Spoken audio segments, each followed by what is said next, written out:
This week in car audio. Tune in.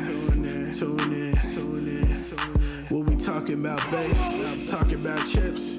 Talking about rings. You ain't got them, zip your lip. You got a problem you haven't found, check your grounds. The show about to start. Tune in.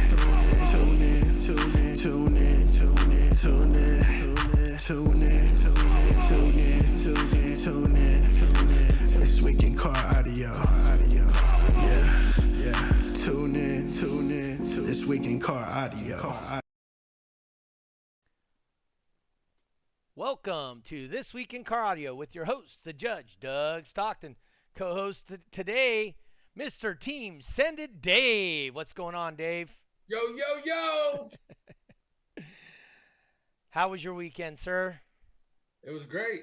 Got to go up to Reno and get out of town for a little bit, and I ended up coming by the DB Drag tent and seeing you, and went and competed.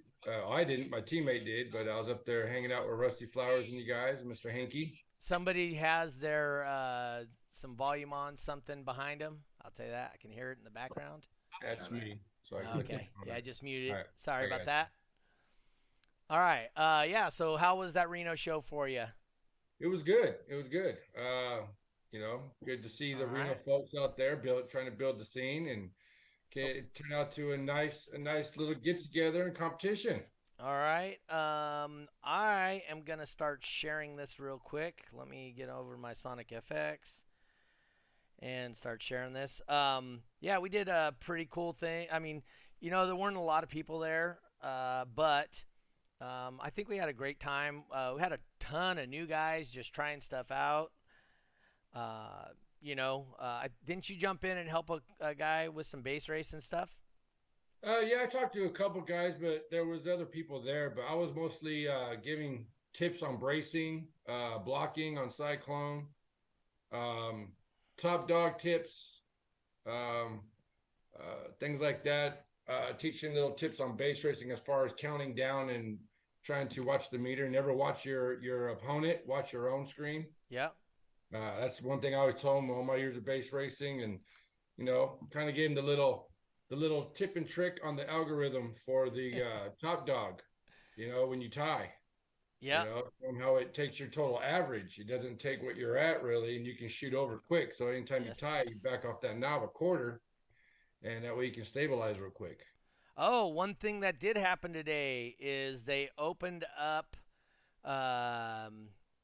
the rooms for what's it called? Surf City. For Surf City today. Yeah. Did you get your room? Happened today. Yeah. So they had 37 people in the first hour complete registration. Yeah. And I know that Moses Martinez was one of them. So I don't know if he was or not. I do. Oh, he did do it? Yeah. Yeah, he's got some tough stuff. If you guys know know him and whatnot, you'll is it the first time somebody told you to turn it down, Dave?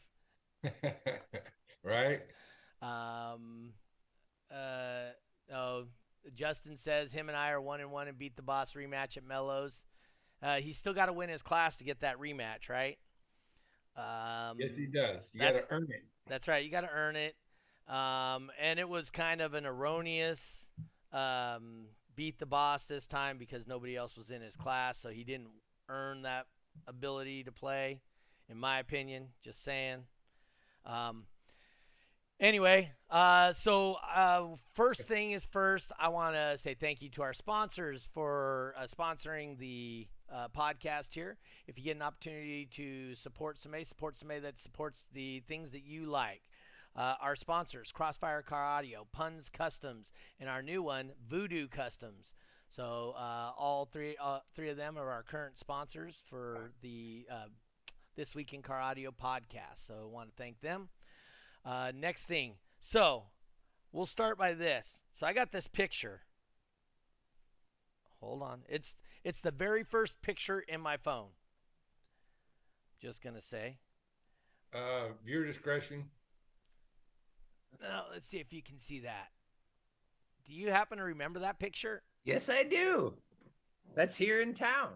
That is in Las Vegas. Yep. I mean, not kidding you. Here's my phone. It is the very first picture in my phone. Um, uh, we all went out to a schwanky place to have some food, and you and I mean, there's some names in that photo right there, and that was just one of the two tables we had. They didn't want to let us in because we were scumbags wearing T-shirts and shorts, and it was a jacket and tie type of place. Gary had a little talk with the maitre d', and next thing you know, we're in there. Yep. I'm pretty sure there was some money handed back and forth, and that's what smoothed that over. Yeah. So, yep. Let's see. Jimmy Locke saying, "What's up, Dave?" What's up, Jimmy? So I want to go real quick. Part of this, Jerry Eastman popping in. I want to go over real quick what we got coming up this weekend. So we do the West Coast finale here at the end of the season. We try to raise as much money as we can. I think we gave away $3,700 or something like that last year for a single event. And so we're going to start doing the drawings again, and 100% of the proceeds from the drawings are going to go to the West Coast Finale Prize Fund. So seeing Rusty this weekend, he said he would love to participate, and so he is sending a pair of level 112s to add to the drawing. So we'll have a pair of level 112s we're going to sell, $1 a ticket, 7 tickets for $5 or something like that. I'll probably do $2 a ticket. That sounds better, huh? Yeah. $2 a ticket. I want them 12s. Yeah. So I mean, they are bottom level, but like I said, it's an opportunity for somebody to get a cheap setup. Sure. There's Steven getting in there, Steven Talbot, and then I don't want to mess up what Jeffrey told me. So Jeffrey said, "Hey Doug, can you mention that at his 3X this past Saturday in Bloomington, they had 40 competitors that totaled 63 entries. They had one potential world record that was in freestyle pro stock 164. That was team. It was the guys from what's it Mexico. called? From Mexico. Yep. He has the Corsa. Yes. Nice. And then also put a shout out to Adrian Hernandez and Robert Gallegos for putting together the event. So I just wanted to make sure I get that. Brandy Lee popping in. All right. So our guest was in that picture. He's the owner engineer for T.W.I.C.A Power. He heard our podcast on sodium ion batteries, and he goes, "Well, I'm in the car audio world, and I do the sodium ion batteries," which I think is very cool. As you guys, if you paid attention to the last one, I think it is a very high potential to do very good for the environment and also for what we do. But he goes, "Why didn't you call me?" And I said, "I did, but the number I have for him is like 5 years old." Yep. So that's why I couldn't get a hold of him. So anyway, so he's here to straighten it out today, Mr. Travis Young from T.W.I.C.A Power. How's it going, Travis? Good. We actually just finished up today with the very first production run of what we have deemed as SALT MD20s. It's our kind of beta test for sodium ion batteries for the 12-volt audio market. So I've been running one in my car for the last couple weeks, and we did some smaller scale 10 amp hour testing. Mm-hmm. These are really middle of the line cells, which is why they come with an MD. I'm a very simple person when it comes to our naming. 80s were 80s. Black case 80s were black case 80s. HP 40s were high power 40s. So the MDs come in at what we call medium discharge. The cells are actually rated at 10C, but we give them, for the voltage we know people want to see, we give them an 8C rating, which means our 20 amp hour. So our 20 amp hour is in a U1 case, which actually, give me a sec. I should grab this earlier. While he's getting that, I just want to mention real quick the guys in Reno. We had a ton of new guys that didn't participate, but I think they're going to the next time. So this is the size of our 20 amp hour roughly motorcycle size battery? Yes, this is actually exactly a motorcycle battery. So the Okay. MD20 comes in this, and then also the HE36. And the HE36 uses a slightly different cell that isn't as power oriented, and we get more amp hours but lower discharge. So makes two really cool products with these. But out of this, you're able to power anywhere from like a 2,000 to a 6,000 watt stereo. 2,000 watts standalone, 6,000 watts if you tie in your front battery and have a high output alternator. So this comes in at I believe $599. So it comes in already cheaper than most lithium options in that price range and in that power range. And it's not even the high power variant yet. The high power variant that will release later this year will be about the same cost per amp hour, but will double the discharge rate. So what about the weight? So that's the issue with the 7 pounds. Okay, so comparable to lithium, what are we looking Yes, at? very comparable to lithium. It weighs about 20% more than lithium. So it's still a lot less than AGM, but There's Rusty Flowers piping in from DC Audio right now. So what'd it be like? What'd it be like, Rusty? So he says he's an idiot. Cool. So remember, you're talking to Rusty now when you're explaining batteries to us, and he told me at the show this weekend as I started talking to him about some of this the sodium ion, and he goes, no, I'm just an idiot when it comes to batteries. So he says that's right. And like, so that's the beautiful thing about sodium. It's for everybody. Like there isn't a compromise on safety. So, I have done. So why sodium versus lithium ion potentially? So in your mind. In my mind, because of safety. The biggest thing is safety. We get very similar, if not better, performance, but like the biggest aspect is safety. And I did a live a couple weeks ago now, where I did some overcharge tests. So we took a cell down to 0 volts. I dead shorted it into itself, and then I hooked it up to the charger, recharged it within 15 minutes to fully charged, and nothing bad happened. And then we took a cell, we tried to overcharge it to 15 volts, but very reliably, the cells have an internal disconnect that disconnect the cell at about 5.2 to 5.5 volts. So the cell never gets a chance to overcharge to a point to vent. I've not been able to force a vent. Now we have done nail puncture tests fully charged. You will get a little bit of venting on that, but the maximum temperature is about 300 degrees. What do you mean by venting? A little bit of vapor will come out of the cell. So you'll hear a little, and I don't know if anybody saw Brad Schulke's test. He did a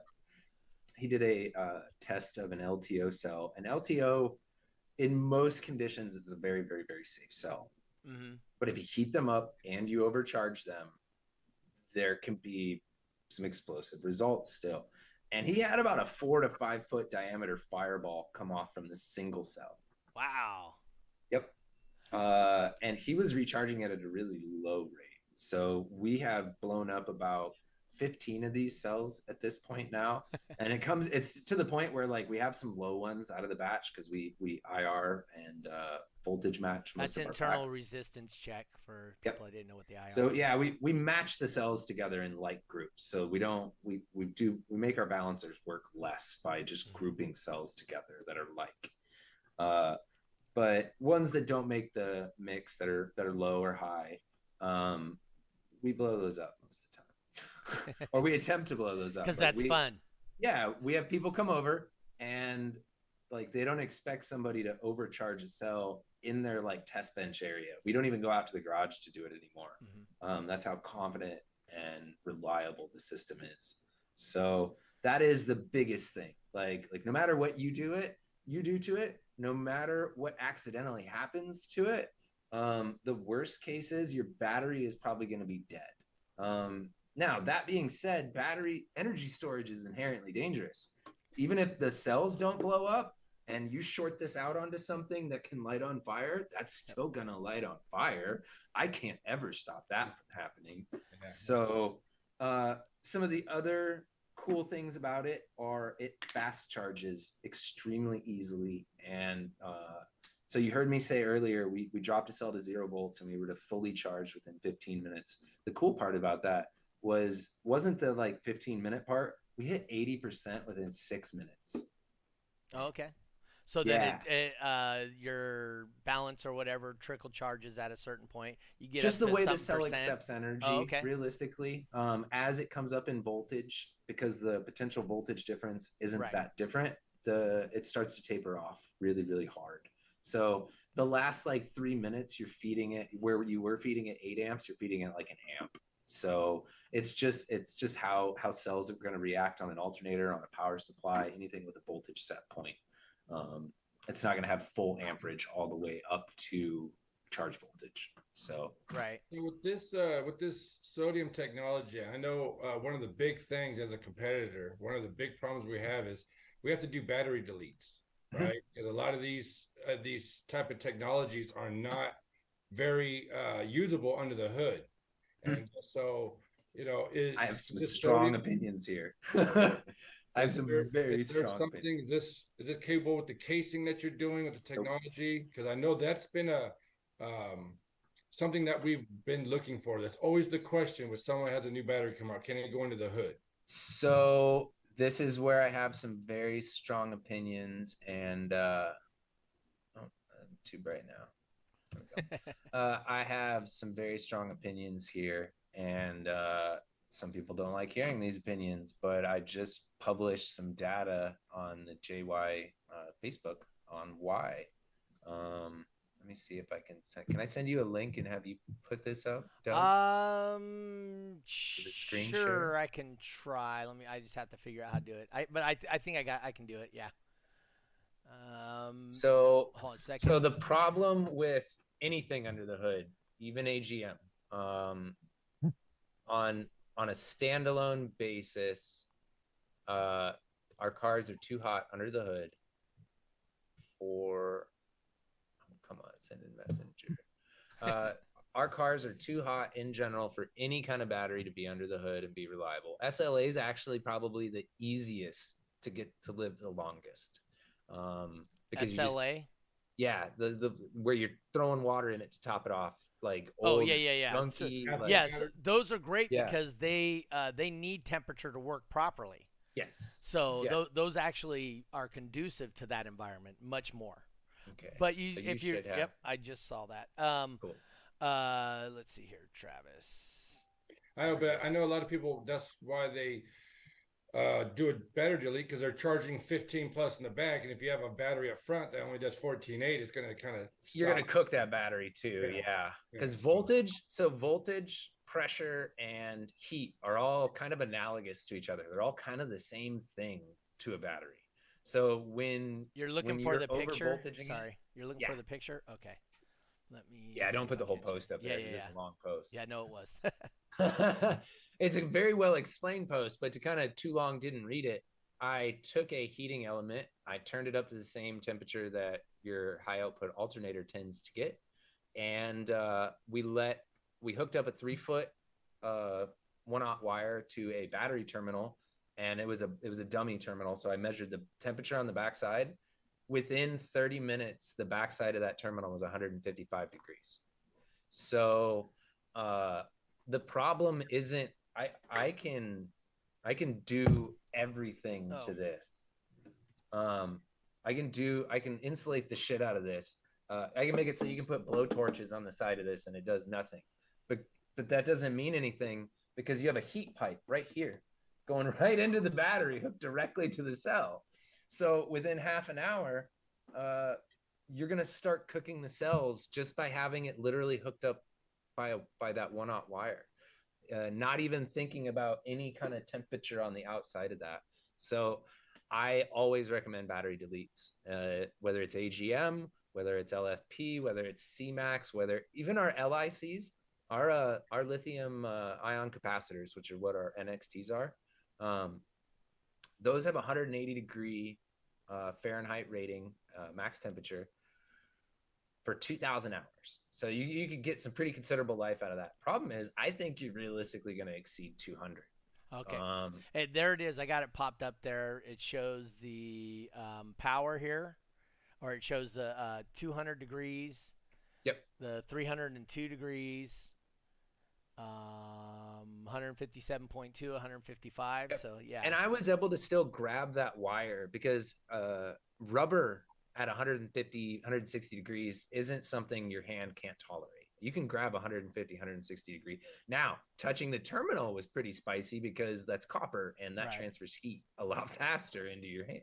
Oh, so okay. So what we're seeing on this picture for people that are maybe just even listening to, because we put this back on as an audio podcast afterwards. Okay.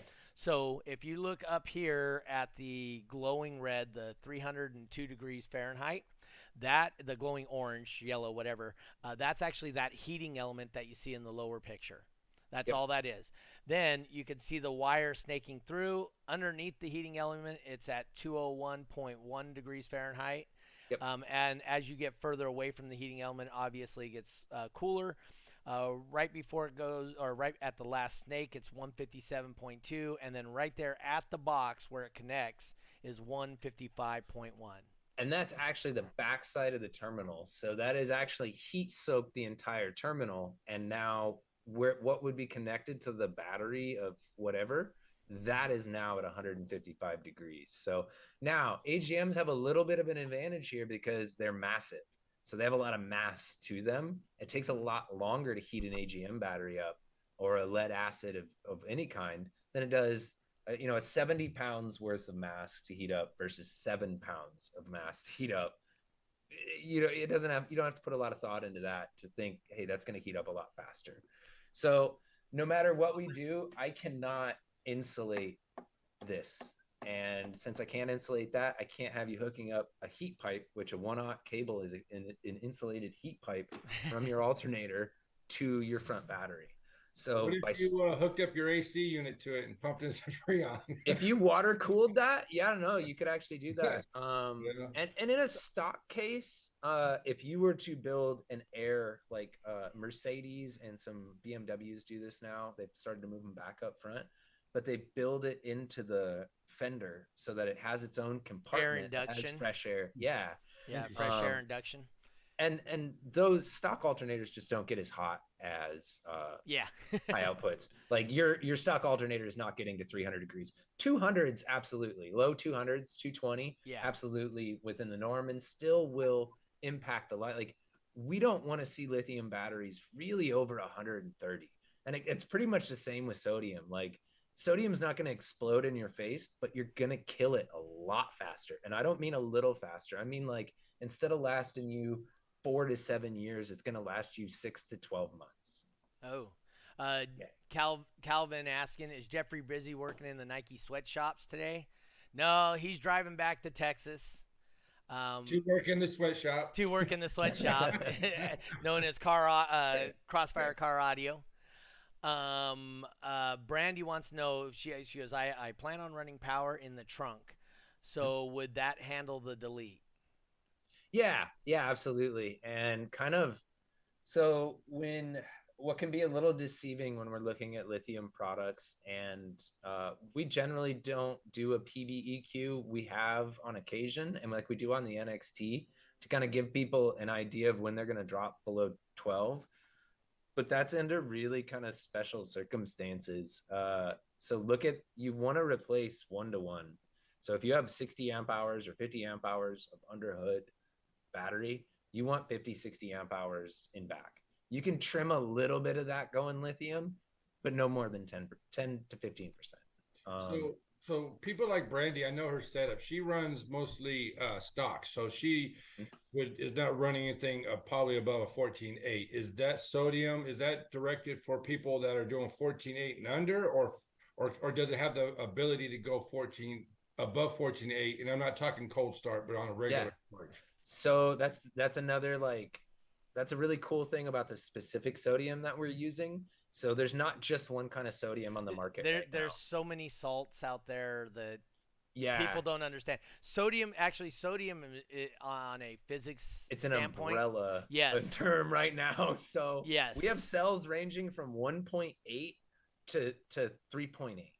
And the three, we're using the latter, the 3.8s, but they can charge into the 4 range still. So you can charge these up to 4.2. We're not seeing much gain above, I think it's 4 flat. So we're not going to recommend people charge them above that. But realistically, like we're really excited because they make a great 15-volt product and they make a great 14-volt product. They start to struggle when you charge them in the 13s, which is where my car charges. So I run 13.8 or something like that. Yeah, I 13.8 when I have the NXT in. Okay. But when I put the sodium in, it won't go that high. It'll only go to 13.6, and I think that's because the sodium has considerably more capacity than the NXT does. So that and the ACIR of the NXT is actually lower than the 20 still. So the NXT is a really cool product. I question how long it's going to be around just because of the sodium offering a lot more capacity in the same price range. You still get a better buffer with the NXT. Like, it's a slower drop, but the sodium's so consistent at the same time that I don't know. We'll see. The market will kind of dictate what product sticks around for us. Brandy says she has a 14.8 and AGM now, and said thanks for the information. Absolutely. Yeah, no, if I would look at an energy option, how much power is she looking to run? She runs a smart 3 or 5K now, but I know she's charging, I believe, I think she got a new alt. That's when I talked to her, but she runs 212s, I believe. So in that case, I like to put 40, 50 amp hours worth of lithium or sodium in there. It's going to be a little cost prohibitive, in my opinion. She says a Crescendo 5500. Okay. So 5500 starts to get more into bigger territory where you'd want about 40 amp hours. How big is her stock battery? Is it like a 34? It's in an Accord. Yeah, it's probably a 34. So it's probably it might even be smaller than that. Yeah. So I would think that 2 of like the MD20s would do really well. Not that you can get them right now. Like we released 20. We released 20 and they sold pretty much overnight. I'm going to get more of them as soon as possible. Like, we're going to be releasing as many as we can, as fast as we can. Because even being like the opening product, they're such an attractive product. They have twice the cycle life of normal lithium products. So they have 4,500 rated cycles. They come in at a better price point than most lithium does. And we're air shipping everything in right now. We're not sea boating anything in. We're airing cases. I just got this shipment of cases. So when you can start boating them in, then the prices will drop even more. Drop even more. Yeah. Here, let me get to this real quick. SQ Sounds, they're out of Bridgetown, Barbados. They actually end up carrying quite a few products of people that we feature on the show, and they said, hey, we need your products. That's in Bridgetown, Barbados. That's SQ Sounds. That's Tristan, his wife Trinity. There's Tristan and Tiffany. So his wife Tiffany, she'll probably pop in here later or not. Cool. Justin Stolman says, I have an 80 amp hour in the trunk and I run my car off of it. Yeah. And my car is not close to stock. He says you can't run an AGM and lithium together. It won't charge them correctly.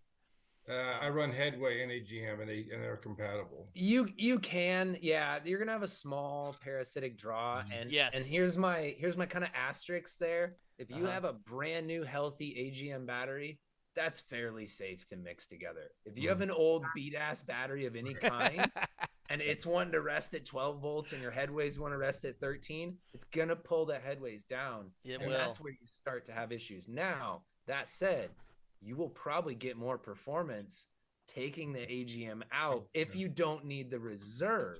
Yes. Because when you take that battery out, all of the power, instead of being split between trying to recharge the two, all goes into the lithium, and you're able to recharge it faster. Yeah, back charge. Agreed. Yep. So it is hooking AGM and LFP up ideal? No. That's lithium iron phosphate for you guys that don't know. And that's what most retail or DIY is going to be. We start to look at LTO stuff, but in your regular charge systems, LTO just doesn't work really well. And in my opinion, and this isn't so much an opinion as it's my stated facts,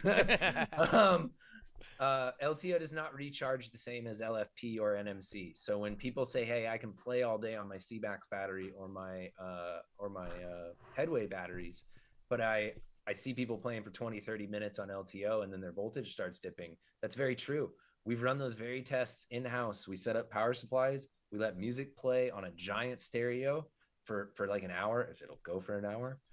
Every single LTO product we had was below 13 volts within 20 minutes to 28 minutes. And that's testing like the best Skib 10s, the Skib 20s, Yin Longs, stuff that's on the market, stuff that's not on the market.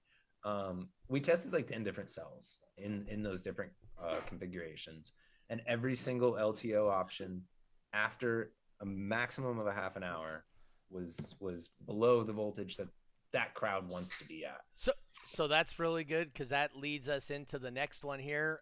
Luke TDC for Valenzuela asked, he's a little late. Shame on you. But he goes, but how is sodium compared to C-Max? So can you go over that comparison again? Right now, sodium is going to be a little bit less power per amp hour, but is like, it's hard to compare because we're comparing a secondhand product to a brand new product. So got to keep that kind of caveat in mind. But cost wise, it's going to be cheaper on a new standpoint. Like it's hard because nobody sells oxide batteries new. Okay. But it's cheaper than if we were to take a brand new C-Max cell versus a brand new sodium cell, the sodium would be much more attractive. But secondhand, you're still going to get more bang for your buck with the C-Max for the time being. There will be DIY sodium stuff out, but that's still B stock new. You know what I mean? Like that still is going to cost more than somebody wrecking their car or a car having its batteries changed out and then them disposing of them and then them going off. I highly believe in recycling batteries. So I'm in no way trying to discourage people from that, but it's just so hard to like compare the value of those two things. Mm-hmm. But as far as safety is concerned, it's worlds different. I would not want to overcharge my C-Max bank. I have a question. One of these while I overcharge it. I have a question coming from the professional sandwich maker, according to Lucky McGovern over here. That's right. He says, I know Dave Bradshaw is not the co-host. He's my sandwich maker. Right. And Justin says real quick, yeah, Dave quit Subway the day you left Car Audio. So, much love to Lucky, man. Love you, bro. But there's a lot of people that watch these and they see your product now, right? And they have AGMs. Which one do you have? Is that like the sodium, or which model number do you offer that, let's say, people that don't want to run headways in the back with their AGM and they want to look at what you have? What would you point them in the direction if they're doing a stock charging system, no aftermarket, no bump ups, no diodes, anything like that? What would you kind of point them to? So and I'm weird with ratings, but it makes it easier in the end, promise. So, and this is actually pretty simple. 100 hertz and down, I have a rating for. 100 hertz and up, I have a different rating for, because 100 hertz and up, different amp draw. Completely. Like, and the speed at which it draws, it's totally different too. Yep. Like anything over 100 hertz, assume 1/10 of what your amp says. And I'm not calling your amp anything bad. I've tested the most high-end amps and the most over or underrated amplifiers. You're still like, if it says it's 1200 by 2, you're gonna pull like 120 watts on your mids and highs. That's just the way this shit works. The clip light will even be blinking. It's not lying to you. Just how dynamic music is. Anything over 100 hertz has a different rating. We're gonna start rolling out a rating system. And it's going to be very clear, because I don't want people to get this mixed up. I don't want you buying one of our high energy products that says it can support like 5,000 to 7,000 watts for mids and highs and be like, I'm going to put this on my sub amp. No, don't. It's not meant for you. It's meant for bike people. And like these guys say they run 30,000 watts on their bike. I need to help them accurately buy batteries for their systems. And that's what that number is kind of going to be for. But on the base side of things, back into the world, anywhere from 1,000 to 2,000 watts, which people may say, I don't think I need upgraded electrical for 1,000 watts. Nah, you're full of shit. My car is with an XS AGM. I'm at 11.4 at 1,200 watts. So my car supplies a total of 30 amps in pack. That's not a lot.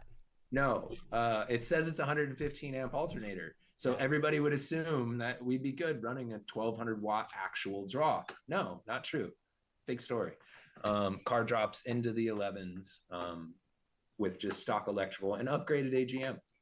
So for 1,000 to realistically 2,500 to 3,000 watts, I recommend an NXT. A single NXT 2K is going to be the simplest solution. I unfortunately don't have one here. So my philosophy, Travis, since I've been doing this a minute or so, but what I tell people is they need to build it like you're building a house or anything. So you're going to go stages. You need your foundation. Your foundation's your alternator, and because you can't create power, you can't just create power. You need something. You need power to create power. So I always tell them start with an alternator, then go wiring, and then get your additional batteries. So there's another spot that I differ. Okay. So please tell me because that's why I build that way. I grew up that way. Okay. I grew up that way.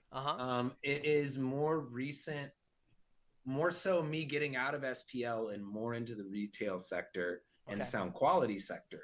Okay. My huge problem with alternators, and everybody I think knows this, they're fucking noisy, dude. Oh yeah. Every time you put a high output alternator in, everybody's got that. We all know it. It's Maybe. Always there.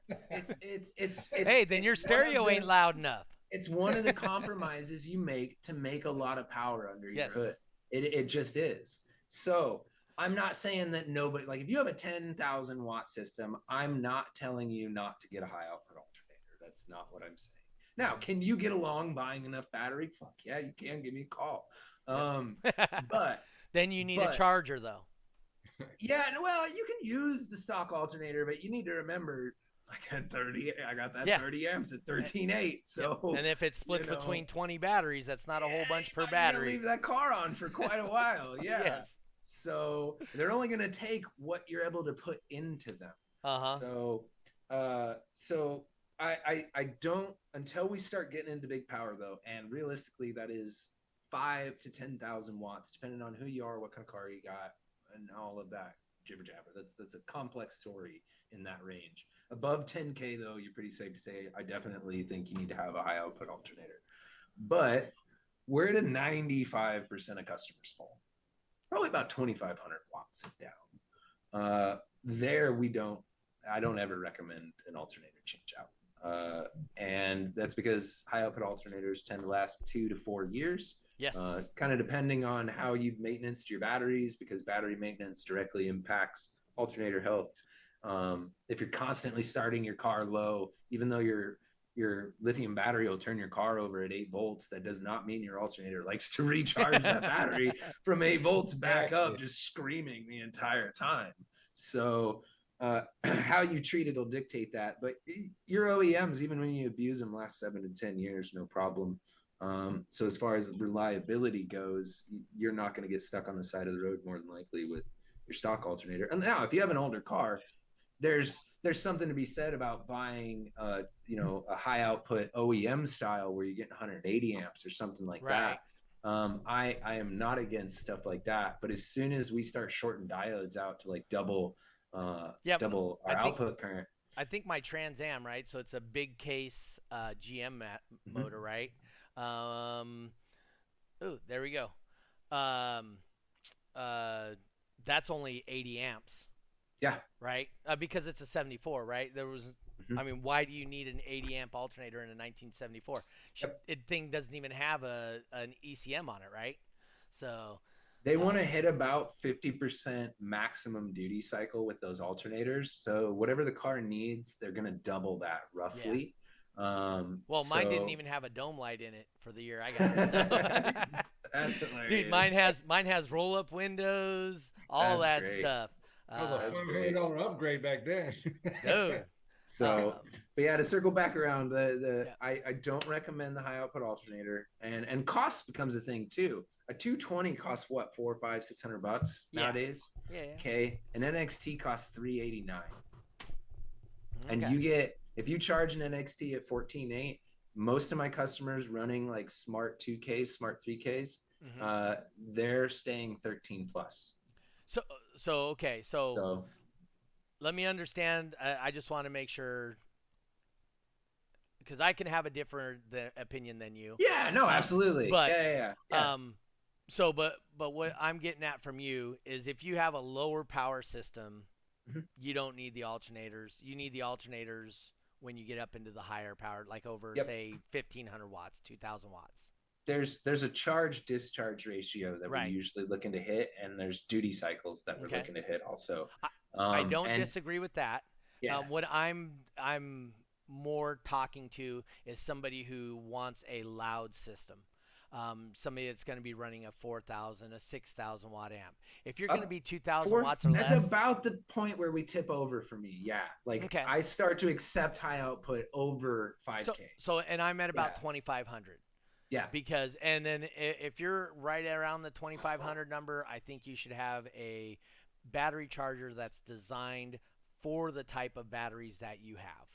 Don't, oh yeah, no, don't go to Sears or what. I don't even think Sears exists anymore. Oh my No, God. they don't. Dude, because Sears used to have the most badass alternators, though. Yeah, Dude, they were. no, they did. They dude, had everything. Dude, like, it was Sears had the crazy. best not alternators, but battery chargers you could buy, and everybody had them. But anyway, okay, so that's so we're similar.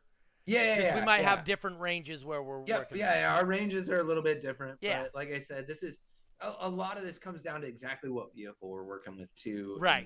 Because some vehicles you don't want to touch the fucking charge system. Oh yeah. And we sell a lot of products to electric vehicles nowadays too. Like probably 10% of our NXTs have like found their ways off into different electric vehicles. Never mind, that's a little high. I think about 5%. 5% of them, which there's about 1,400 of them out now over the last year. So it's not a small amount of them for the test batch. And I'd like to say we only have 2 failures out of that. That's awesome. That's a great percentage. So, let's get to Luke's question real quick. It says it's Right. hard to compare. I want to switch to sodium when it becomes a bit more mainstream. Concern is usually how much I need comparatively due to space limitations. I play low on the 420K pit bulls at 0.5, but I don't play he plays above 50 hertz. Oh, no, but I do play between 10 and 50 hertz. So he's super low bass at half ohm on Yep. 4 20,000 watt amps. So if you were to want MDs, now he's going to be somebody that realistically wants to wait to adopt the high power cells. So there's a lot of people that want batteries now and they want the best technology, and we're trying not to overcharge for that. But as I mentioned, we're air shipping everything in. So $599. This is a 2,000 watt chunk standalone, constant draw.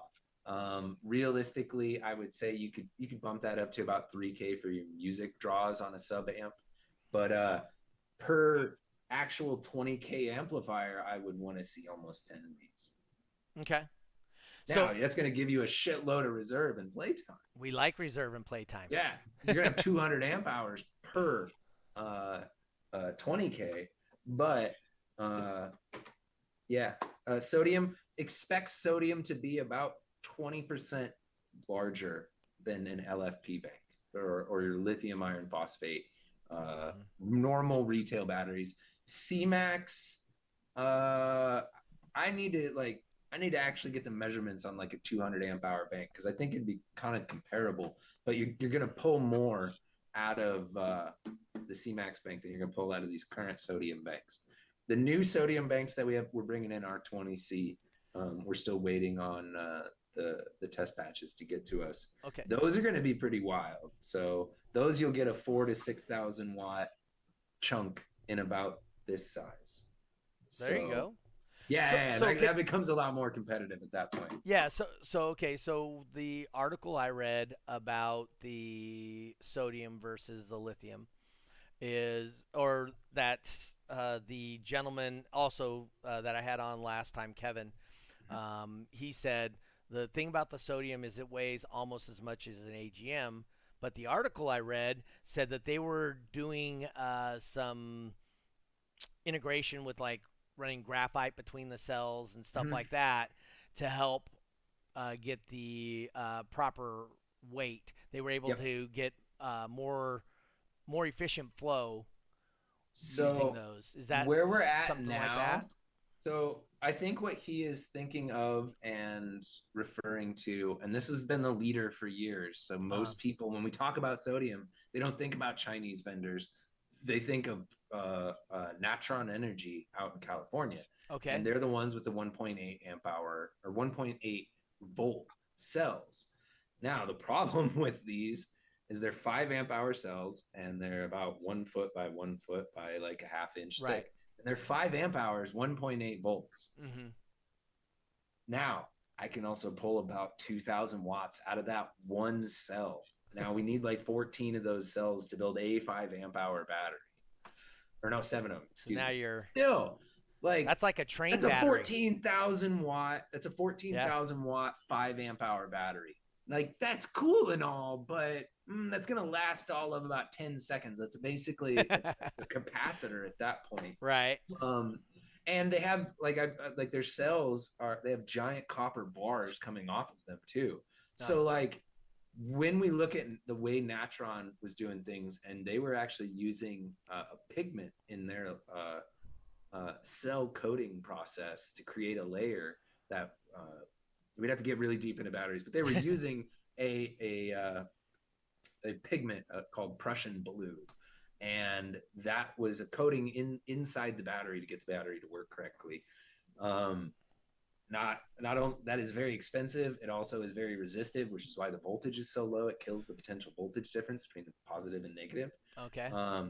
The way the Chinese went about this was more traditional, and they went with a layered oxide, which is how most lithium batteries work.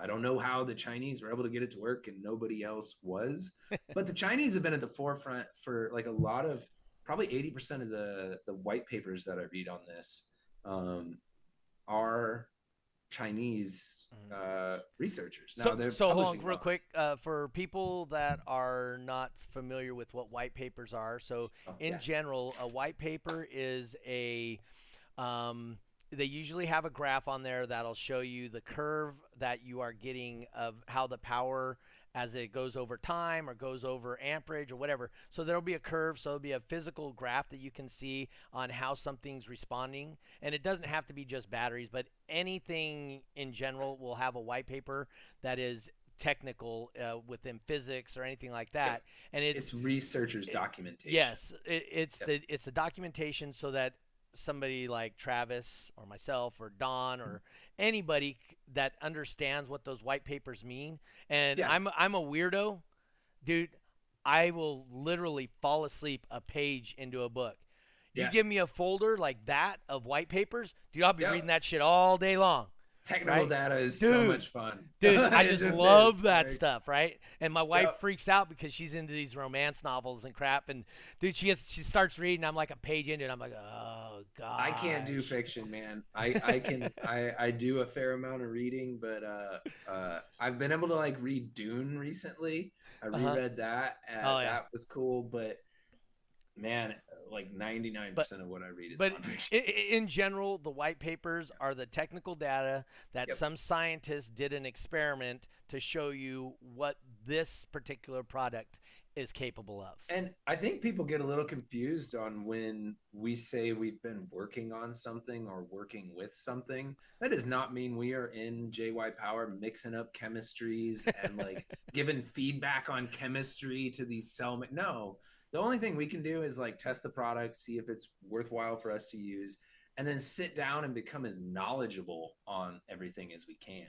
Mm-hmm. So actual product design for this started back in November of last year. We started getting wind from our suppliers like, hey, they're getting ready to ramp up sodium. Mm-hmm. And I had just gotten shot down from Natron. And anybody that knows me knows that me and Scotty Johnson of XS are actually friends. Yep. And so when Natron wasn't responding to me, like I had been talking to them for a few years, and then it came time for them to like start selling us stuff. And then they like dropped off the face of the earth. And then I saw they signed a deal with Delta, and they signed a deal with a power systems company. Dude, Delta's Delta's a big battery company. Yeah.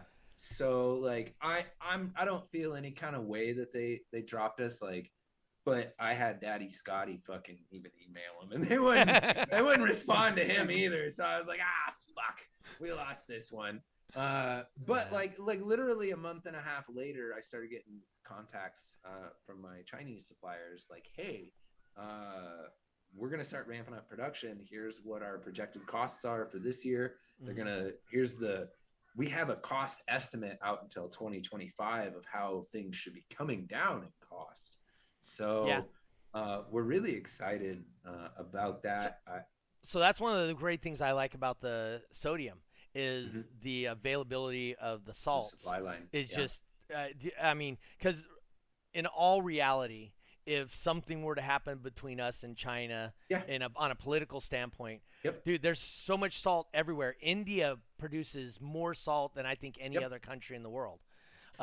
You know, Sodium you can get it from so much easier to refine. Yeah, you can get it from Turkey. Everywhere, you can get it, yes. But the problem, like, you can get lithium from seawater. We have huge lithium mines here. Problem is, they just found that big one right there outside of Henderson. Yes, and we actually have the biggest lithium mine going up in between us and Utah. Okay. They've got some zoning rights issues. They're going to end up passing it. Lithium's too important, and no matter what happens with sodium, lithium's still going to be important. So like, but to put this into context, back about 6-7 years ago, lithium carbonate was. Hold on real quick. Steve Willis goes, until until no one has any sodium. I'm sorry to tell you, Steve, the ocean's full of sodium. Yeah. In case you didn't know. No, I think oh God. Maybe he's talking more supply chain, but even then, like that's the thing. Where we can extract lithium carbonate to the level that is usable is actually very small. There's lithium carbonate everywhere, but refined high quality lithium carbonate that you want to use in lithium batteries is not available everywhere. Right. High quality sodium's available everywhere. Yeah, and it's so difficult to mine lithium too. The chemicals you got to use just pollute the environment. Sodium isn't so bad, but it's lithium it's cobalt. Is. No. The lithium isn't as bad as people think it is. No, it's because the chemical you need to put it together with to pull it, to separate it out. That's where the problem lies. The ethyl, I can't. It's an ethanol is what you're talking about. I do know what you're talking about. The problems for me with lithium products aren't actually the lithium. It's like the cobalt and the nickel. Nickel isn't ethically a problem, but it is a cost problem. Right. Cobalt is an ethical problem. Absolutely. Yeah. I will not work with cells that use cobalt. I mean, if you can prove to me that it's ethically mined, because there is ethically mined cobalt, but you have to prove to me that it's not coming out of the Congo. I do not want slave mined stuff in any of my batteries ever, period. I'll shut the company down before I fucking choose to engage in any of that. So, and hey, don't get me wrong, my fucking phone, I can't do anything about it. You can't buy a phone without buying a battery like that. Like we all participate in it slightly, but anything we can do not to, obviously we need to fucking do. But like I said, we were talking about, the supply chain for the supply chains for the sodium is going to be so much simpler. That's going to drive cost, the availability to pull it, and like we were talking about earlier, there's so many different types of salts out there. It's not just your table salt, right? That is a salt, but there's so many different salts, and the mixing of the salts and whatnot can produce actually higher energies than what we get even now. Is that accurate for what you've been seeing? Yeah. And to put this into context, so sodium is 2.6% of the composition of the earth. And a lot of that is available in the sea and on the outer crust. Right. Lithium is 0.002%. So that's not a lot.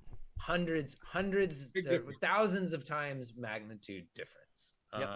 So Yeah, no, like don't get me wrong, there is not a robust supply chain for sodium right now. No. But if you want to look on like where I would put my money to invest right now, not even so much like hitting me up and being like, hey man, you guys are making sodium batteries. We are so in the middle of the supply chain. If you can find companies to invest in sodium bicarbonate, do it. Do it. Really? Because lithium bicarbonate was 10 years ago, I think it was going for like $4,000, $5,000 a ton. It's at like 70 or 80,000 now. Woo. That's a pretty big material jump just Yeah. due to demand. And that's with mass increases in production. Mhm. Sodium, I don't think it's going to jump that high, but sodium's also ridiculously low Yep. right now. Also, like it's a quarter of where lithium even started. Yep. So even if we saw the giant price hike, it would still be orders of magnitude cheaper. Well, when Kevin was on here, he was actually talking about sodium batteries actually getting below the cost of your standard acid. AGM. Yeah. No, you're not even AGM. Standard acid batteries. I don't know when we'll see that, but hear me out here. I Uh-huh. think we will have power products comparable to AGM power products within 5 years. So you'll be able to buy like a 100 amp hour, $500 sodium, like 20C battery to power your 20,000 watt stereo for like $500. Yeah. And it'll be safe and it'll last a long time. And like it won't be terrible for environmentally. Like I'm really excited for the long term. I will tell you, like I said, I'm dumb and I read them white papers and like that kind of stuff. So that's actually what I was reading was one of those white papers, and that's what made me get Kevin on here, dude. Yeah. I read that stuff and I was like, dude, I got to see more about this. It is really amazing. The fast rechargeability. This is really hard to get people to understand because we abuse the living shit out of batteries and nobody measures the temperature of them. Dude, we are a battery manufacturer's nightmare. Yeah. Like car audio is like one of the most strenuous things you could do to batteries, realistically. Yeah. Charging and discharging at the same time is not a typical application thing. When we tell battery companies that we do this, they're like, what? Yeah. Like, leave the battery testing up to us. We'll determine whether it works or not. like we don't need your engineers' help on that. Yeah.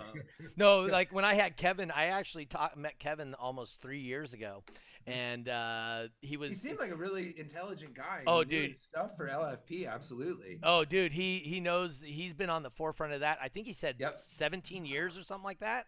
But dude, probably not quite that long. No, he's been working. Oh no, he's been working in batteries for 17, and I think lithium for 10. Okay. Yeah.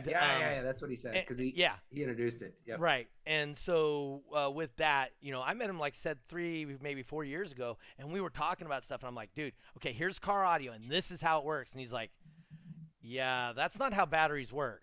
Yeah. I'm all, well, they absolutely do work that way to an extent, but we don't like that. We have to make them work as safely as possible and last as long as possible. And like that shows in our designs because like we actually design our batteries. We're not gonna call anybody out, but like not a lot of battery companies actually design their own batteries, and that's just a blanket statement to a lot of the battery industry.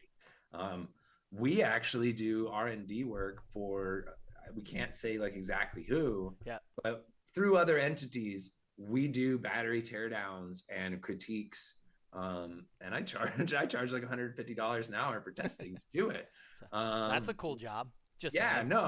We tear down batteries and we test them, and these aren't short testing sessions either. We put 20 to 30 hours into testing a pack a lot of the time, and they're sending us failed packs a lot of the time to figure out why it failed.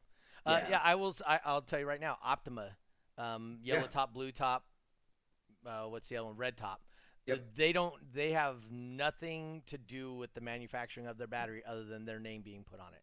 They bought the IP. That's right. They sent the IP to a factory, and they've moved it around. It was a really great product at one time, and and then it kind of it started getting a really high failure rate. It's still one of the most powerful AGM designs. And you know what? You can train those, and they do work really well, but they only work well for about 4 to 5 months. Yep. We would literally get 2 sets of batteries for the season. You would get 1 set of batteries that you would run until points cut off. Then points cut off, you got 30 more days before World Finals, Yep. and then you would start training Switch out those to a and fresh start set. using fresh set for World Finals, right? Yep. Woody McDonald popping in here said, does JY Power NXT 2KF have a noticeable improvement to a 20K stereo system? Over No. what? Absolutely not. Don't do it. Don't do Don't it. do Oh, it. that's where you were. That's the smaller one you were talking about. Don't That's even our put that on there. 2000 watt. That is our no. You would need a considerable bank. Actually, so good. I think Segue. you may know this competitor, Tom Holland. He's out by us. Okay. He's got the blue Mazda. Okay. So he does base wars also, and he does like a 61 and some change. I can't remember what his sub setup is exactly, but he runs like 6 Incriminator 40.1s. Okay. And he had a 200 amp hour Yinlong 35 bank. It was like 220 or something like that. And I'm like, the 35s are kind of on what they're able to actually do. So he would see after 5 or 6 minutes of music, he would see 11 volts. Yeah, and he has a high output alternator. I think he tried a 280 and a 350, but in that Mazda, the smaller alternators work better. Right. Well, you got to power them by the hamster wheel. Exactly. Right? Yeah. So and then the spot it's at, it already gets really hot. So, so he added 7 NXTs in, not 1, but 7. And he saw like a 2.5 volt improvement. Now he spends most of his time at 13.5 and 13.5 to 14.5. So now, do I recommend everybody with 20,000 watt stereo come and buy 7 to 10 NXTs from me? No. We release a lot of them on B stock. So like we do have customers that build giant banks. So we sell B stock units once a month for around $250. And if you can build a bank out of those, you can get a pretty competitive, like a bank of 7 ohms, like this big, dude. Yeah. I mean, like NXTs are little itty bitty things. So if you run out of space and you can't fit anything else, you could start looking at NXTs for sure. So what did you think of his solid state batteries that he was talking about, Kevin? Solid state scares the living shit out of me still. Why is that? Puncture testing. So he was saying that's what they're specifically puncture testing theirs, and that was what the whole thing was, is why they're working on putting them in cars, is they can use them like sound deadener. They can put them throughout the vehicle, because in a crash and impact and puncture, there's zero safety theoretically issue. That was what it was supposed to be. Well, that's what he's saying his at least are, that and he's maybe and like there's different there's right. So many people different working on solid state that I could be in my own bubble here too. How I mentioned at the beginning of the show, where we kind of end up in our own bubbles because there's so many different people working on so many of the same problems. Yeah. So we were testing 5 amp hour solid state cells out of Taiwan last year, and they had some really cool power characteristics. They were really small and energy dense. But when you put a nail in one of them suckers, they got to like 1,300 degrees. Oh, damn. Yep. Like melts the steel hot. Yeah. So hotter than an MC. Like now you could overcharge the shit out of it. You could over discharge them up until you created a dead short inside of it. And it just got worse over 5 amp hours. Right. So in some other solid states that I hadn't seen advances in yet, which just because I haven't seen them doesn't mean they're not there. But they were working on putting like something in the oxide layer that would, once you dead shorted it, would actually physically split the 2 layers. Like it was an expanding foam or something like that. And if they've incorporated something like that, then that's really cool. There is a place in this world for solid state batteries. And there's some new ones being launched by China in the next 2 or 3 months called condensed solid state, where they're actually getting up to 500 watt hours a liter, which like power LFP, we're talking 200. So yeah, so that's more of the lines he was talking about too. So I don't know if he's working with them and if it's in the 500 range, he's probably talking about Cattle's condensed But for me, they had some key words in their announcement that like told me they weren't going to be for car audio.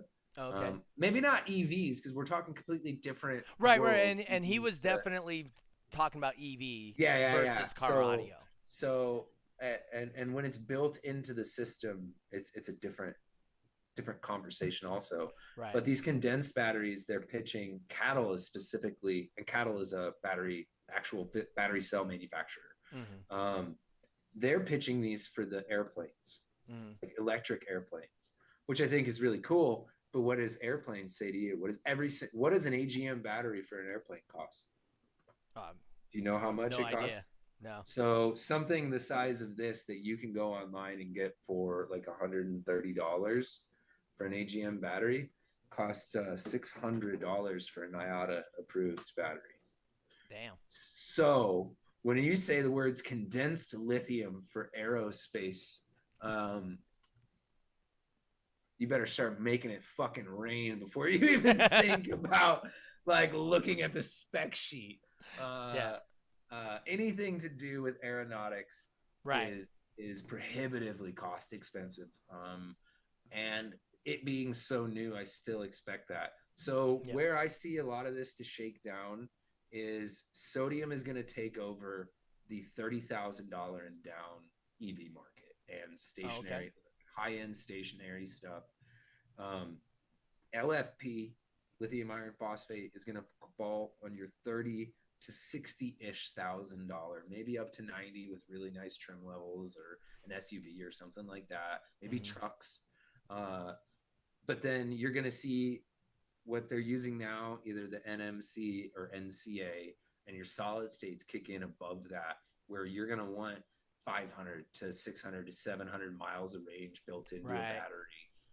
A real cross-country, before we get this charge infrastructure built up, a real cross-country car that you can make it from coast to coast on like almost a charge type shit. Yeah.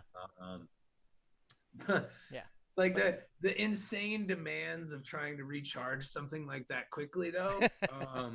We're talking like a town.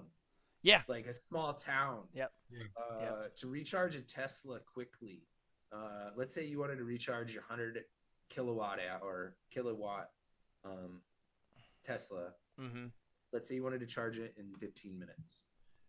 That's going to take like 600,000 fucking watts of sustained power. Yeah. So you would need your own transformer for that, basically. You would need multiple transformers for that. Everybody talks about the power grid taking this, and I don't think that's where we're at. Like I don't think that's even come close to a reliable solution. But with sodium being dirt cheap, why can't we all build like gas tanks into our homes and into stations where there's a big battery bank or capacitor bank buried underground, and that's what you're recharging on and off of, and that's trickling off of the regular grid, and whatever renewable we can fucking shove in or whatever. In Iowa, solar doesn't make much sense. Wind is like 55% of the grid there now. And you don't hear about brownouts in fucking Iowa. So there are ways to introduce renewables at a cost-effective level where they're not a troublesome thing. But like, I'm all about putting range extenders in. Put a little fucking tiny generator into every single one of these cars to get over people's range anxiety. Gasoline's going to stick around for at least a decade, 2 decades, 3 decades in some way, shape, or form. I think it's way longer than that because we get so much power per gram of but some of it's just wasted. I know it's my personal favorite technology out there right now is hydrogen. The byproduct is water.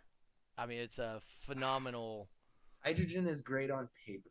Oh, dude, it looks so good on paper. And like I said, I love reading that stuff, right? Even making functional prototypes. The cars are cool. Now, unfortunately, the cars are physically gigantic because they are. Because the energy density per size sucks on helium. Or not helium, but hydrogen.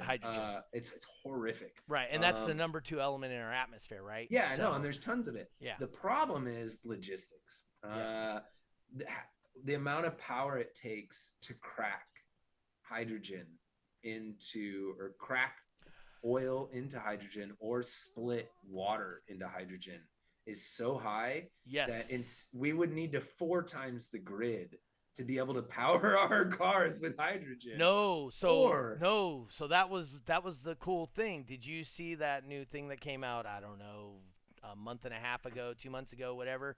They found a way that they're actually gaining energy now by cracking hydrogen. So before oil, it was to do that. It was oil, no. They're able to take a hydrogen atom and split it like an H3 and split it. And yeah, but do you know how they get H3? Out of hydrocarbons. Yes. So hydrocarbons are oil. Oh, is that yeah? Okay. See, So that I didn't know. I'm just looking. No. I'm just looking at Like what I they're said, saying, right? So, but the they were white able papers, to. It makes a lot of sense. So they were able to. It's always been a net negative up to this point on cracking hydrogen. Yeah. But they finally found a way. It's been the most efficient still. It's still the most efficient, but now they found a way to get a net positive on it. Now it's minute. But still, that's a minute. that's in the right direction. Huge. I mean, it's like first we're rolling around on square wheels, and now somebody came up with a round one. Now, how to implement that wheel hasn't been invented yet. But now, instead of people putting square things on their carts, they're putting round ones. And it's depending that on how we go about all of it, I think that there's ways to crack hydrogen from oil and still reduce the overall carbon footprint. Because as long as we're not burning the hydrocarbon, like that's kind of the big deal. If you turn the rest of it into plastic that then we keep reusing and recycling as much as possible, which gets done a lot less than we're led to believe, but completely separate subject. But if we're not specifically burning those straight into the atmosphere, we have a net positive effect. So I'm about splitting it up different ways. The problem is the cost to set up the infrastructure to just do hydrogen, like to replace every gas station with pressurized that'd be tanks. Yeah. We're fucking in the same boat that we are with EVs. Like, so that's why I'm like, everybody's already headlong into EV. Like, we just need to figure it the fuck out. Like, somebody somewhere has got a solution. We just need to find them. But like I said, I think range extended gasoline is going to be viable for at very bare minimum at least a decade. So I believe the last time I saw you in Vegas when we had that dinner and whatnot, we ended up getting off on tangents like this too. I just, it's a like-minded thing. And when you get around people that think like you, like, when I get around Wayne, I don't know if you've ever been around Robert Zeff, Scott Atwell. Scott, I'm around a fair amount. Yeah. So, I mean, dude, it's so easy to get off on, dude, we ain't even stoned and we're talking like we're stoners, just, dude, check this out, man, I'm going to draw this up, and I totally get into that and I love that stuff. But I do realize my audience isn't we might have of that. Eyes glaze over. Too. Yeah, half of them are stoned, so I think you're okay. It's just battery tech is really cool. No, it's easy to lead off into other sectors though. For sure. I don't know if you saw the one I had Steve Decker on here. Deckware. That one. You know who Deckware is? The Death Box and the Wicked One.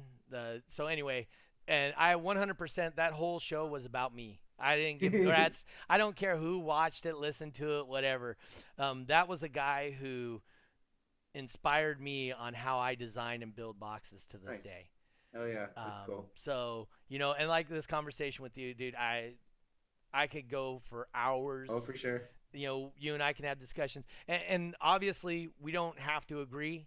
No, and I don't awesome. have any problems with different opinions, and that's like there are some things that I'm like, hey, these are solid facts. Right. Like I hook a heating element up and I measure the end. That is a fucking fact. Don't fucking argue with me about shit. Now, where the direction of what battery is going to go where in the future, we're all kind of reading tea leaves here. Yeah. And we're all kind of hedging bets. Like, I hedge bets in multiple areas. Yeah. I had new HP40s designed with new LFP cells. There's really cool EVE 22 amp hour cells. And we were going to make the new HP40, basically the HP45, and it was going to have the same actually a little bit higher power rating, but the size was over half the size. It was shrinking by like 50%. So, and it was going to actually come back in at the old $899 pricing. So like there was some really cool shit that like we had on the table there. We had 3 different cells and we didn't know what was going to pan out. But as we kept getting closer, it was like, man, sodium seems to be going in the right direction. Like they're saying we can get samples in December. All right. Dave, hit him with our last question, and then we'll go over where people can get a hold of you, all that stuff. Oh, you're talking to me? Yeah. Sorry about that, Dave. I was just about to just put the camera down. All right. So, question we always ask: what is your definition of a bass head? My definition of a bass head who is honestly somebody who has spent a lot of time and passion and energy into getting into the car audio scene. It's not just about subwoofers for a lot of these guys. There are a handful of people that are, but if you're huge into the car audio scene and you have huge passion in the car audio scene, you're a bass head. Hey, there you go. Should have asked them what the definition of a battery head was. Yeah, we done got it last hour. Yep. So, yeah, when you were like, I think we might run out of content, guys, watch out. I was like, fuck, we ain't running out of content. Don't worry, bro, I got you. It wasn't about running out of content. It was quality content, like Dave asking questions in the background, before we came on. When he asked that, then you tend to forget about that when we come live. So, sure. and the answers and information you were giving him was definitely, of high quality that I would want to be produced out on the show. So yeah, and I thank you for answering my questions, and I know there are some related questions that people had that were here. Absolutely. Yep. Yeah. So where do people get a hold of you, Travis, or your products or whatnot? So most of our products are sold through dealers, brick and mortar dealers, actually. So we do have a handful of listings still on Down for Sound for our online community, but we're talking like wire holders and then accessories, stuff like that. But our products can be found through our dealer base, which you can actually get that on our store link, or we have 120 dealers nationwide now. Awesome. And if you are a dealer looking to get in touch with our product, we have the best. And I'm not hashing words there. We have the best dealer program of any battery manufacturer out there. Get a hold of MAD Distribution or 12 Volt Marketing. Is that international also? Because Tristan and them from Barbados, they would be the ones that would be interested. MAD handles their semi-integrated part of the company, so MAD will handle all of our distribution. I will also be accompanied in some of those international negotiations and stuff like that, but our main point of contact is Mountain Audio Distribution. So okay, nice. Very cool. Dave, any last words for you, sir? Yo. No, nothing here. Just looking forward to going to the 3X show this weekend. So okay, pretty much on the horizon right now. Okay, and for me, I'm gonna talk about that 3X real quick. We're gonna be at Mello's Auto Repair. I texted his dad to let him know, Nyman's dad, to let him know that we were gonna be there this weekend, in case as some people know, Nyman's brain doesn't work quite as well as it used to. Not saying that's to be negative towards the guy, just it is what it is. The guy's really trying, and he's doing steps to make his brain work better and whatnot. And so, I appreciate that with him. But, shows still needs to go on. And with that being said, like I said, I've contacted his family, and they're aware that we do have the 3X there this weekend. Rusty Flowers with DC Audio has given us a pair of level 112s to raffle off at the event.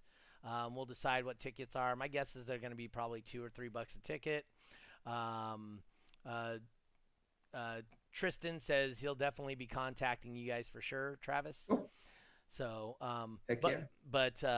yeah, come check out the 3X. Justin Stolman is saying that it's the only 3X in the world this weekend. So if that's the case, that if somebody sets a world record at that event, they will have the world record. So it'll be an opportunity to do the world record. We're doing a kind of a hybrid deal. It'll be 1X trophy, 2X cost, 3X results. So it's going to be a little hybrid thing. We're reducing the cost. Moses Martinez is paying for the upgrade to a 3X for that. So you guys come out, get your world records at this event, get your points for world finals. So it's a night show too. It's a night show at Mellows. So if you haven't ever been part of one of those, you definitely is a good idea to be part of one of those. They're Make a sure great you time. have your neon hooked up to your JY power. That's right. So, but other than that, that's what we got going on. We got a 3X this week. And then I think we're off for a week, or the following Friday we're back in Fresno. I think it's the following Friday we're back in Fresno. Jay's Alarm? Yeah, Jay's Alarms. Oh, no, we're off one weekend and then Jay's Alarms. Okay. So we'll be back in Jay's Alarms after that. We'll get Jay on here or something. We'll talk about some more stuff. But all right, guys, keep Moses. Moses is having a little hard time right now. Him and Rosa, they did happen to lose their dog a couple days ago. So your buddies with him or whatever. He's not responding to his cell phone or anything like that. So just when you see him, throw an arm around the guy. He loves his dogs. If you guys ever been out of his house or whatever, you definitely know what. So. Anyway, all of us have had a pet, most likely that have not been around, and it's tough on us. So, anyway, I just want to mention real quick, we did try all these little scratches on the screen. That actually says Joel somehow. Not sure how that says Joel, but that's what it says. Anyway, so he's been coming to our shows doing the Pankadow with the stunt walls. Oh, he's the one from the Philippines, right? Philippines, yeah. Cool. So he does a little stunt wall. We're doing Pankadow, so he's the only one doing that right now out here. It's an interesting way to go about doing a stereo system. But yeah, Stunt walls are cool. You like the stunt walls, huh? I have a stunt wall in my. We're starting on it today. I have Crossfire XT10s, Sundown ECXs, horns, doing an active 3-way. Hey, at our shows we're doing Pankadows now, so that's cool. The stunt wall's the way to go. Hell yeah. So, cool. but what's it called, Doug? Pankadow. Well, that sounds like something you would hear in anime or something. Similar regions. Yeah. So he said that meant loud music or something like that. Oh, so it's a Filipino word. Yeah. Okay, I thought it was. Or it's a Brazilian word actually. Brazilian, so right? yeah. So it means like loud music or something like that. Okay, I thought we were talking anime. All right, Comic-Con. Right. Gotcha. So anyway, but yeah, once again, I'd like to thank everybody for tuning in. We went a little extra long this time. I knew I would with Travis. We had the same issue when we got together in Vegas. Whenever I get somebody that's smart in the room with me, I kind of try to take advantage of it. Well, thanks, Doug. I try. Guy questions too. I truly do. I always want to be the dumbest guy in the room. I try to be the dumbest. That was me today. Dude, Lucky freaked out when I get a technical guy in here. Oh fuck! I don't know what I'm gonna do. Just go get a sandwich, sit here and eat it. I almost did the show like this. I just. So. But I do thank you guys for tuning in. We're going to get this thing online again. Hey, guys, we'll see you guys next week. Or if we don't see you Saturday at the show, Mellows Auto Repair. Once again, shout out to SoCal guys. Freaking 63 entries with 40-something cars. Awesome. Good turnout. Let's get those guys up here to World Finals. Anyway, we'll see you guys. Oh, wait, one more time. Thank you to our sponsors, Voodoo Customs, Crossfire Car Audio, and Puns Customs out of Minnesota. And like I said, if you guys get an opportunity to support someone, support the ones that support us. If you guys want to support, just contact me or Jeffrey, and we'll get you the pricing information for that. Once again, thanks, guys, for tuning in. We will see you next week on This Week in Car Audio, 5:30 California time, the only time that matters, West Side. All right, take you guys next week. Later. whoa, whoa.